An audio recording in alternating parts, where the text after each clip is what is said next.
Cəbhə xəttində gərginliyin hökm sürdüyü vaxtda yaralanan və Ankaraya müalicəyə göndərilən əskərlərimizdən xəbər var. Bakıya qayıtmağa hazırlaşan əskərlərin səhhəti Türkiyə hakimiyyətinin diqqət mərkəzindədir. Təfərrüatı Tural Səftarov. Erməni silahlı qüvvələrinin atəşkəsi pozması nəticəsində yaralanan və Ankarada müalicə olunan Azərbaycan əskərləri 15 günə vətənə qayıdacaq.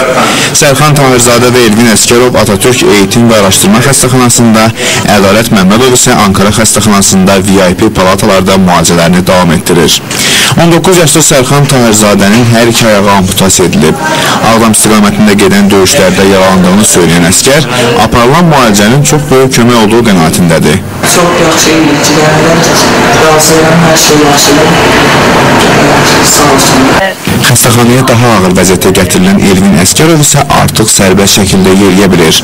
Gəldiyimdə kötü idim, indi sağ olsun həkimlər, yəni doktorlar müalicə ediyorlar, iyiləşiyorum. Yaralıların vəziyyətinin getdikcə yaxşılaşdığını deyən əskərlərin yaxınları da göstərilən diqqət və qayğıdan razılıqlarını bildirirlər. Tezliklə protezin gətirəcəklər. Hardasa bugün sabah. Bir həftə, 2 həftə inşallah Azərbaycana dönəcək.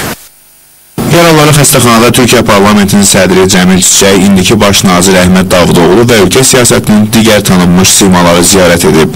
Ankarada yaşayan Azərbaycanlı ailələr də yaralı əskərlərə ara sıra baş çəkir.